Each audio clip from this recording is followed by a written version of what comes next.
Well, thank you very much. And today we're delighted to swear in our next Director of National Intelligence, Tulsi Gabbard. Most of you know Tulsi. She's a fantastic woman. Tulsi, I want to just congratulate you, your husband, Abraham, your sister, and all of your friends. A lot of friends here. You have a lot of friends. I noticed that, huh? I'm grateful. They were all fighting for you. It worked out very well. Tulsi Gabbard's an American of extraordinary courage and exceptional patriotism. She's devoted her entire life to public service, and I've watched her for years on different shows and everything. I said, she's a woman of great common sense, and, we like the common sense. It's a word that's being used a lot. I think we started it in terms of politics, but it's a word that's used a lot. It's usually pretty effective, too, and you really are. I've watched you even on Larry King. You're very young. I don't know how you were Larry King, but you're very young. But you were, and you always had the situation covered properly. At 21 years old, Tulsi became the youngest woman ever elected to the Hawaii State Legislature. After 9/11, she joined the Hawaii Army National Guard and deployed abroad 3 times, and highly respected by everybody. So many people writing in letters saying she was so exceptional even then. She continues to serve as a lieutenant colonel in the U.S. Army Reserve, and Tulsi also served 4 terms in the United States House of Representatives, where she was a member of the House Armed Services Committee. She is a former vice chair of the National Democratic Party. Can you believe that? And here she is. That's very nice. We have a few of them. But she was never a Democrat. She was, at heart, she was a Republican. I watched her, and was a 2020 Democrat candidate for President of the United States. It's not easy, right? It's not so easy. People think it's easy. It's not easy. Throughout her service, Tulsi has always distinguished herself as a leader of the highest caliber. She's earned the respect and admiration and love of Americans on both sides of the aisle as her profound commitment to the values that keep us free, and she really does have those values as much as anybody. In recent years, Tulsi has been a courageous and often lonely voice speaking out against radical left's attacks on free speech and the dangers of an unelected deep state. And I have to say, she was very, very strong for me when I was going through all of the fake news and all of the problems that we had with some very sick people. She was always out there. Before I really knew her as well, she was out there defending me, so I appreciated that, Tulsi. But the threat of a warmongering military-industrial complex and the weaponization of government and governmental people that go out and persecute. They like to persecute people that are innocent. Tulsi herself became a target of that weaponization when she was outrageously placed on a suspected terrorist watch list by the Biden regime. It was a very evil regime after criticizing their appalling abuses of power. And I'm confident that as Director of the National Intelligence, Tulsi will work tirelessly to keep America safe. And she's been doing that her entire career. I think it's going to be a very natural day for you when you walk in. It's just have to keep the way you are. Just stay the way you are.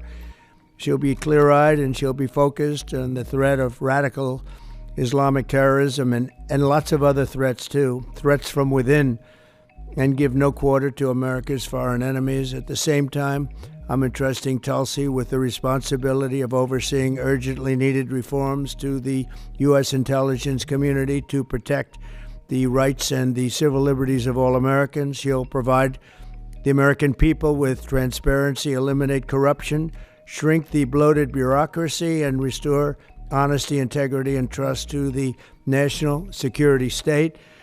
There's only one thing I can say, that there's nobody like her for this job. This was a very easy one for me. She was recommended by some of the top people in that world. It's a little world, it's a little smart world.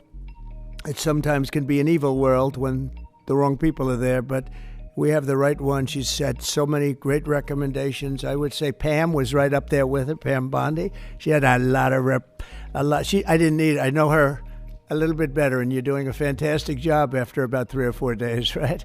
You've had a lot of experience, but you've never seen anything like this, Pam. But you're going to do fantastic as the Attorney General. Fantastic.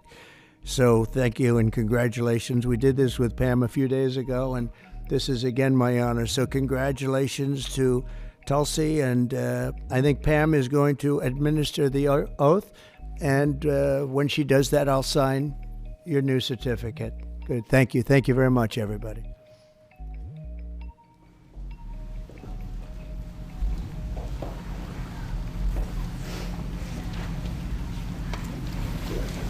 Please place your left hand on the Constitution and raise your right hand and repeat after me. I do solemnly swear I, Tulsi Gabbard, do solemnly swear that I will support and defend the Constitution of the United States that I will support and defend the Constitution of the United States against all enemies, foreign and domestic, against all enemies, foreign and domestic, and that I will bear true faith and allegiance to the same, and that I will bear true faith and allegiance to the same. that I take this obligation freely I take this obligation freely, without any mental reservation without any mental reservation or purpose of evasion, or purpose of evasion, and that I will well and faithfully that I will well and faithfully discharge the duties of the office on which I am about to enter. discharge the duties of the office on which I am about to enter. So help me God. So help me God. Congratulations.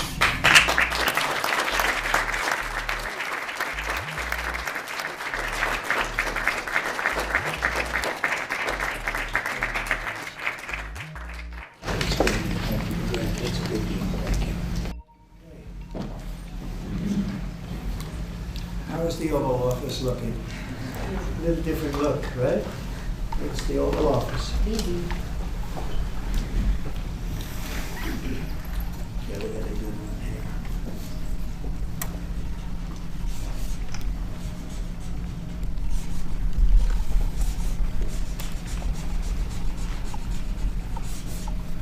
Okay, not bad. Ready? I'll say that there. Do it right here. Come on over here, Evans.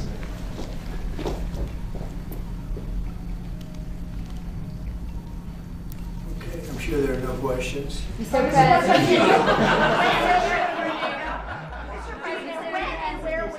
know what, I'd like to have Tulsi say a few words first, and we could answer a couple of questions, okay? Good.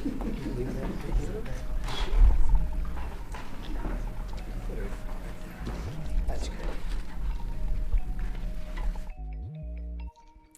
Mr. President, first and foremost, I just want to say thank you from the bottom of my heart for the trust that you have placed in me to fulfill this critical position as Director of National Intelligence at any time, but specifically during this time. Unfortunately, the American people have very little trust in the intelligence community, largely because they've seen the weaponization and politicization of an entity that is supposed to be purely focused on ensuring our national security. So I look forward to being able to help fulfill that mandate that the American people delivered to you very clearly in this election, to refocus our intelligence community by empowering the great patriots who have chosen to serve our country in this way, and focus on ensuring the safety, security, and freedom of the American people.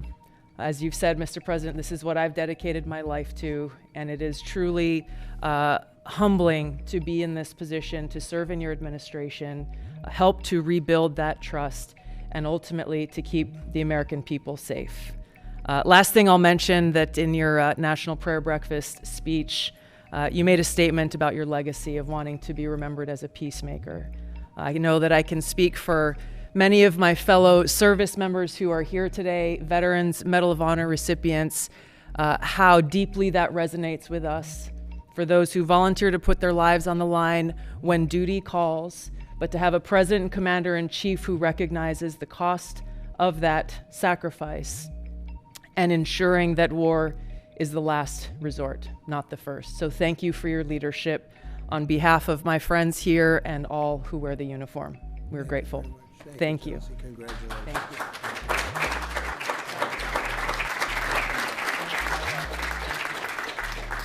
Mr. President, when and where do you plan on meeting with Vladimir Putin, and were there any preconditions set to agree to this meeting? No, we had a great call, and it lasted for a long time, over an hour this morning. I also had with President Zelensky a very good call after that. And I think we're on the way to getting peace. I think President Putin wants peace, and President Zelensky wants peace, and I want peace. I just want to see people stop getting killed. We're very far away from that particular war, but that's a vicious war. Probably 1.5 million soldiers killed in a short period of time. I've never seen anything. I have pictures that are, you wouldn't believe it. You wouldn't believe what you have to look at. Young, beautiful soldiers that are just being decimated. And it would be nice to end it immediately. But we had a very good talk with, people didn't really know what President Putin's thoughts were, but I think I can say with great confidence he wants to see it ended also. That's good. And we're going to work toward getting it ended, and as fast as possible. It's a horrible situation going over. It's flat land, and the bullet goes off, and the only thing it can hit is a body, a human body, a young human body. And they're losing just tremendous numbers of mostly soldiers. Just the cities and towns have been largely demolished. It's a shame what's happened to that country. It would have never happened if I were president. That I can tell you. It would have never happened. It's to look at that. And October 7th would have never happened either, by the way, Middle East. But we'll get it. I think we'll get it.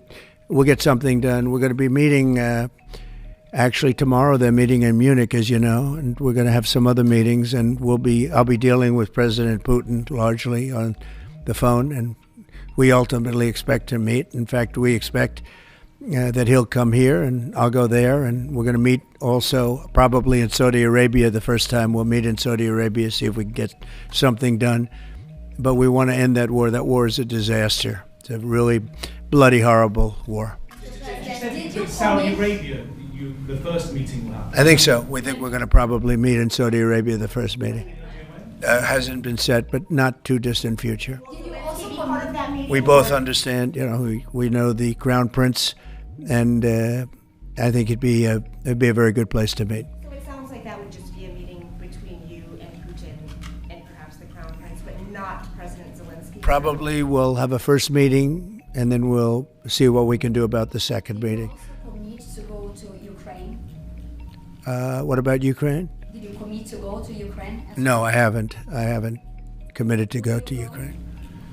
I would think about going. Yeah, I'd think about it. No problem. You say today, Mr. President, that they received your vision. What is your plan to end this war? Like today, Secretary... Well, I'm not going to tell you my plan. I can just tell you we've made a lot of progress. This should have been done by Biden, not by me, because this has been going on for now a long time, years. And it should have been done by Biden.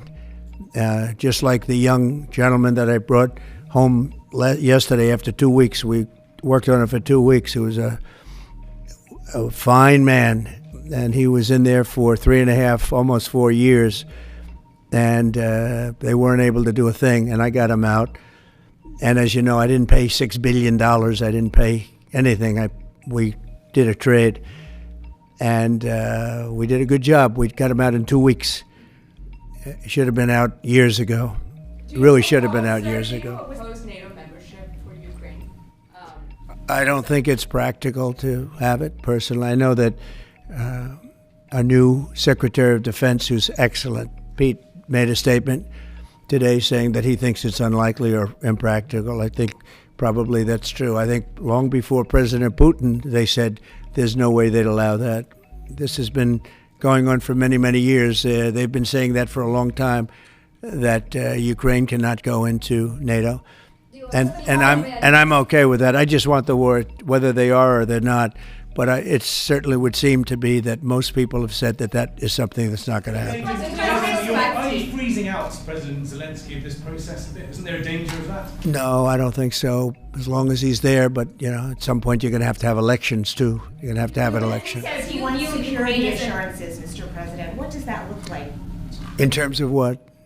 If the war were to end, he says he wants guarantees of security. We'll see what that means. I think when the war ends, one thing he was very strong about, if it ends, he wants it to end And that's President Putin said that. He wants it to end.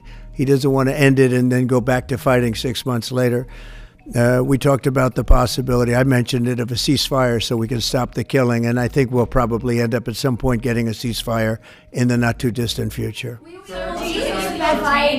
you expect Ukraine? Say it, what? Do you view Ukraine as an equal member of this peace process? It's an interesting question. I think they have to make peace. Their people are being killed, and I think they have to make peace. I said that was not a good war to go into, and I think they have to make peace. That's what I think. Why did you decide to provide support to Ukraine? Would you support Zelensky ceding territory or exchanging territory in any agreement to end the war? Well, he's going to have to do what he has to do, but, you know, his poll numbers aren't particularly great, to put it mildly. He's got a country where, you know, it's been savaged and attacked, and he's got an army that's been very, very brave, actually, despite the fact that, you know, we've given him, in my opinion, $350 billion. That's what the real number is. You don't hear that number. And Europe has given, in my opinion, $100 billion. And they've done it in the form of a loan. And I have a Secretary of Treasury right now who's actually quite brave. He's over in Ukraine on a train. And there's a lot of things happening around that train that aren't so good. And he's going there to get a document done where we're going to be assured that we're going to, in some form, get this money back, because we're putting up far more money than Europe, and Europe is in far more danger than we are. We have an ocean in between. Europe has nothing in between. You know what they have in between? They have Ukraine in between. So wait a minute. So, as you know, Europe is putting up money, and they're getting it in the form of a loan. And the United States under Biden didn't do loans. They just handed money every time somebody walked in from Ukraine. They just handed them money foolishly. This should have never happened. It should have never started. And once it did, other things should have happened. Other things should have taken place. So we're getting security on our money. We're going to have it secured by, they have rare earth, and they have oil and gas, and they have a lot of other things. And we're asking for security on our money. So does it mean you are not sending any They've more agreed aid to it. Ukraine has agreed to it. Does it mean you are not sending any more aid to Ukraine? No, we are, but we want it secured, and the money is going to be secured. When will the U.S. stop sending funding? When will the U.S. stop sending funding? Because if we didn't do that, then Putin would say he won. We're the thing that's holding it back. And frankly, we'll go as long as we have to go, because we're not going to let the other happen. But President Putin wants to have peace now, and that's good. And he didn't want to have peace with Biden. Was that conversation with Putin? And you tell me why that is, okay? Was that conversation with Putin to start these negotiations part of the deal to bring Fogel home? No, but it was a nice thing that he allowed Mark Fogel to leave. In fact, Mark wasn't feeling well, but he was, all of a sudden, about 2 weeks ago, he started being treated very nicely. He said they took him out for haircuts. They took him out. They helped him out a little bit and made him feel better, made him look better. And they were nice to him. And he said, I saw something happening. And it coincided with when I came into office. So that was nice. And he's a fine person. He was so happy to be out. He was there for 3.5 years plus, and he shouldn't have been there at all. They should have had him out much faster than that. Wait, go ahead, please. Sorry, sir, just to be clear, do you see any future in which Ukraine returns to its pre-2014 borders? Well, I think Pete said today that that's unlikely, right? It certainly would seem to be unlikely. They took a lot of land, and they fought for that land, and they lost a lot of soldiers. But it would just seem to me, and I'm not making an opinion on it, but I've read a lot on it, and a lot of people think that that's unlikely. Some of it will come back. I think some of it will come back. Yeah, some of that land will come back. Who are you with? Yeah. You who? AFP, Agence France Presse. Okay. I just wanted to ask you, the things that the Secretary of Defense was talking about, the 2014 borders and the lack of NATO membership. Ultimately, these are both demands that Russia has made in the past. Is there not a danger of handing Russia a kind of win on this? Well, I think that if you look at the war, the way the war is going, you'll have to make your own determination. I'm just here to try and get peace. I don't care so much about anything other than I want to stop having millions of people killed. Last night, Kiev got hit very, very hard. I want to see people stop getting killed. That war is ridiculous. It should have never happened, and it would have never happened. Yeah, a couple of more questions. Are you planning to sign today? Are you planning to sign an executive order on reciprocal tariffs, sir? Yes, I am. In fact, I may do it today, and if I do it today, I could almost do it right now. Would you like me to talk about it now? I don't want to take anything away from this young lady's day, because this is her day, and I may do it later on, or I may do it tomorrow morning, but we'll be signing reciprocal tariffs. The world has taken advantage of the United States for many years. They've charged us massive tariffs that we haven't charged them. And as you know, I just did something on steel and aluminum, 25%. That'll go up at some point, but 25%, which will level the playing field quite a bit. I did it previously 50%, and Obama was very weak, and Biden was even weaker on steel. The steel was just absolutely, it really started with Obama. The world really took advantage of us, and then that morphed into Biden.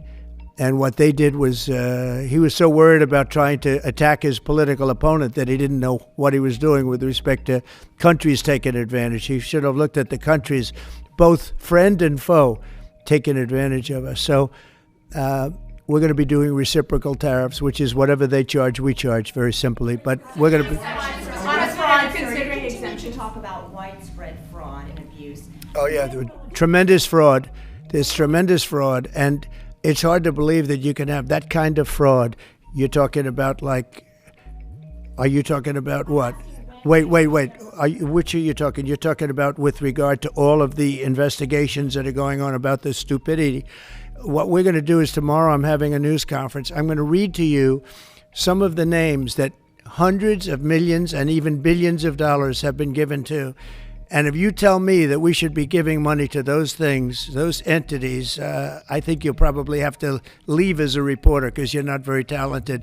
When you look at the kind of money, billions and billions of dollars being thrown away illegally, and there's no chance. I mean, I say it in front of our Attorney General, there's no chance that there's not kickbacks or something going on. When you give millions and millions of dollars to somebody that stands to look at something for 15 minutes and walks away with millions of dollars, that money's coming back in some form.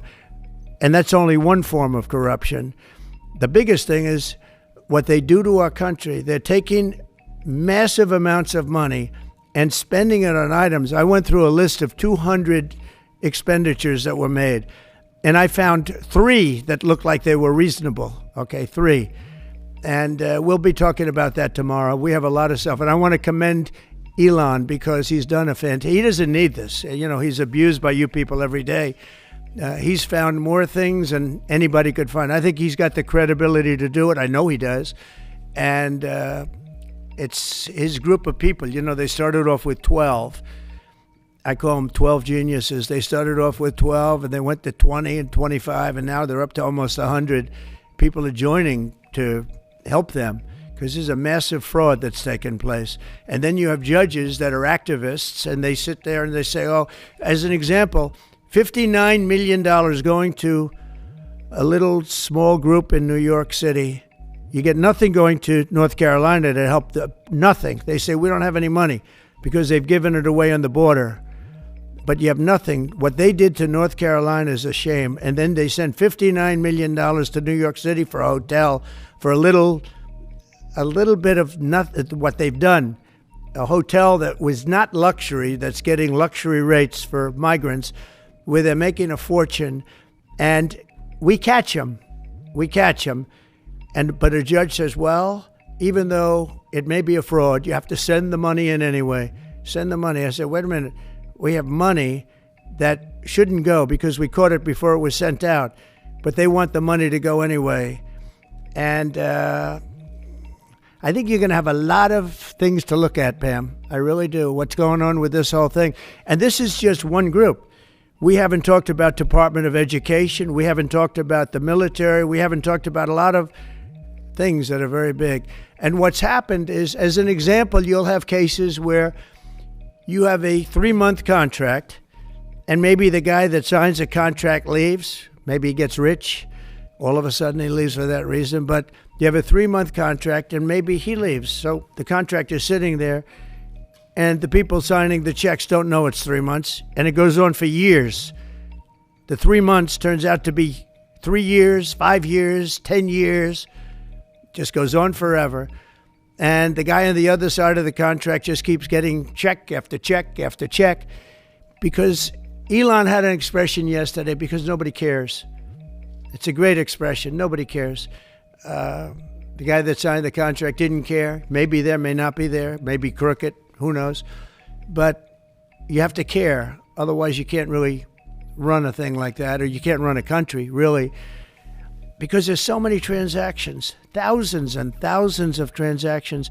And if you don't have people that care, you're going to lose control. And that's what's happened. And we've caught it. Now, what we caught is billions and billions of dollars, but it's a tiny fraction of the real number, because you can never catch the real number, because people have gotten away with tremendous amounts of money. But I said we have to make our government smaller, more efficient, more effective, and a lot less expensive. And we could find $1 trillion, but we're being hindered by courts, where they file in certain courts where it's very hard to win, and a judge will stop us, and a judge will say that it doesn't make any difference what you find. You just keep paying the money. That's a hell of a way to be. And I follow the courts. I have to follow the law. All it means is that we appeal. But that gives people time to cover their tracks. And that's what they do. So it's a very bad thing that's taking place. But hopefully, if the courts, the courts will be fair. They don't have to be very fair. They just have to be a little bit fair, because this is so egregious what's taken place. Nobody's ever seen anything like it. Nobody's seen numbers like this. These are massive numbers. $9 million for somebody to go and stand in a store and see how people shop. Okay? I mean, you take a look at these things. It's a disgrace. And then you have a country that we want to make America great again. It's very hard to make America great again when you have things like this. And you're going to see the same thing. Department of Education is going to be a disaster. The military, I mean, I see it. Look, I came in, they had a contract done, as you know, for $5.7 billion for airplanes. It was Air Force One with Boeing. 5.7, I got it down to $4 billion, little less than that, 1 penny less than that. $3,999,999 and 99 cents. I said, it has to have a 3 in front of it, because I wouldn't sign the contract for $5.7 billion. I was able to cut $1.7 billion off the price, and it didn't take me long. $1.7 billion. If people would care, they'd be able to do that with every single contract that's put before them, and we wouldn't have deficits. We'd have nothing but a tremendously low-taxed, wonderful country. But they have to care. And speaking of that, you know, Boeing, we're not happy with the service we're getting in terms of those planes. They would like to get more money. We're not happy about that whole thing. We signed a very strong contract. I signed a guaranteed maximum contract, which they haven't seen in a long time. And they're saying they're getting hurt by it. But they have to produce the product, and we expect them to produce the product. They have to produce the product. They agreed to build planes at a certain price. They're not used to that. They're used to having time and material contracts, where it's whatever it costs, time and material, no dates, no anything, and it ends up costing 5 times more. You look at some of the ships that have been built. Take a look at the Gerald Ford, the aircraft carrier, the Ford. It was supposed to cost $3 billion. It ends up costing like $18 billion. And they make, of course, all electric catapults, which don't work. And they have all magnetic elevators to lift up 25 planes at a time, 20 planes at a time. And instead of using hydraulic, like on tractors that can handle anything from hurricanes to lightning to anything. They use magnets. It's a new theory. Magnets are going to lift the planes up, and it doesn't work. And they had billions and billions of dollars of cost overruns. I met the architect. I said, have you designed a ship before? This is one of the biggest ships in the world. It's like landing at LaGuardia Airport. But you look at the kind of waste, fraud, and abuse that this country is going through, and we have to straighten it out. We have great people going into the military in terms of we need ships, we need a lot of things. We have great people we have business people going in. But when you look at what's happened to our purchasing, and when you look at the USAID, when you look at the things that they're giving to them, the billions of dollars that they're giving to, and it doesn't make sense. It is interesting that when you're looking for fraud, you look at items, hundreds of items, and you'll find one or two, maybe, if you're lucky. Here's something where you look at data, and they're all fraudulent. You know, by just looking at the topic, they're all fraudulent, except it's the opposite. You'll find one or two that's like a legitimate reason. So I just want to thank Elon for going through it. I want to thank all the people that are working with him. You know, we have a big group of people. I think the lowest IQ is about 160. That's very high. I think you have a couple of 182s in there, but they're doing a fantastic job. He doesn't need it, and they don't need it, but we're showing things, and it's going to be it's a big.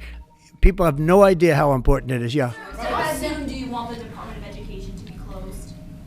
Oh, I'd like it to be closed immediately. Look, the Department of Education's a big con job. We're ranked, so they rank the top 40 countries in the world. We're ranked number 40th, but we're ranked number 1 in one department, costs per pupil. So we spend more per pupil than any other country in the world, but we're ranked number 40. We've been between 38 and 40. The last time I looked, it was 38, and then I looked 2 days ago, it came out the new list. It came out at number 40, so we're ranked 40. Norway, Denmark, Sweden, I hate to say it, China, as big as it is, it's ranked in the top 5, and that's a primary competitor. We're ranked number 40. So if we're ranked number 40, that means something's really wrong, right? And I say send it back to Iowa, to Idaho, to Colorado. Send it back to places that, and a lot of Indiana. You have a great new governor. You have a great senator that Jim Banks just got elected. You got great people. I'll tell you what, Indiana's going to be fantastic. We probably have 35, maybe 37 states that will do as well as Denmark, Norway, Finland, Sweden. They'll be just as good. Then you have the ones that we all know about. It'll be the same story, but you know what? Even they will be good.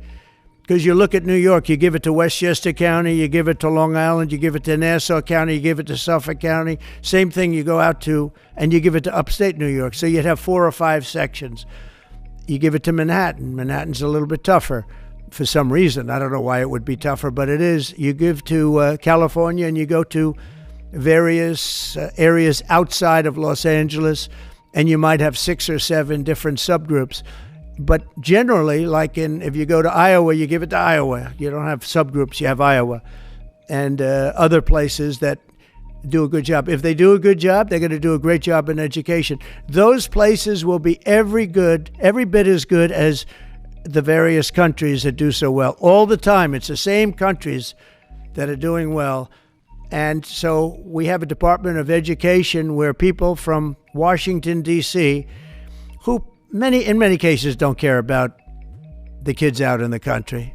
They don't care about the farms and the farmer's daughter and the farmer's sons. We have a massive bureaucracy in Washington, D.C. We have buildings that are all over the city. Department of Education. I never said Department of Education's on all these buildings. By the way, nobody shows up to work because they're all working at home. You know, quote, working at home.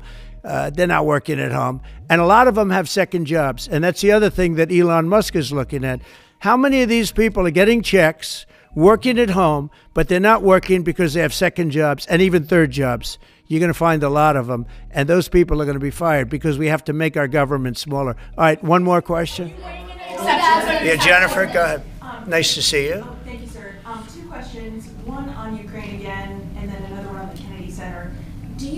that as far as your negotiating tactics go, did Pete Hegseth take away some of your negotiating abilities with Putin by taking Ukraine's sovereign integrity off the table by taking? No, I haven't done that. I'm backing Ukraine. I'm backing Ukraine. Don't say that. I'm approving, but I do want security for our money. You know, Europe is getting security. You know that, right? They're giving their money in the form of a loan. Nobody knows that. And why are we at 350 billion and Europe, which doesn't separate with an ocean like we do, we have a little thing called an ocean in between. Why is it that Europe is paying 200 billion less than us to help Ukraine? Very similar size. If you add up all the European countries, it's a little bit smaller than the U.S. in terms of the economy. Why is it that they're not paying the kind of numbers that they should be paying? And then on top of it, and I've been saying this to Biden, I told Biden, I said, you ought to be asking for either a loan or some kind of a security, like their oil and gas or something for the money, because you're putting up much more money than Europe, and you have no security. Europe's putting up a much smaller amount, and it's in the form of a loan, because we have people that were incompetent in the last administration, grossly incompetent, and we're changing it. But we change it, and all we do is we get hit by lawsuits from the radical left all the time. But here we are. We stand, and I guess we've done okay. Thank you very much, everybody. Thank you. Thank you.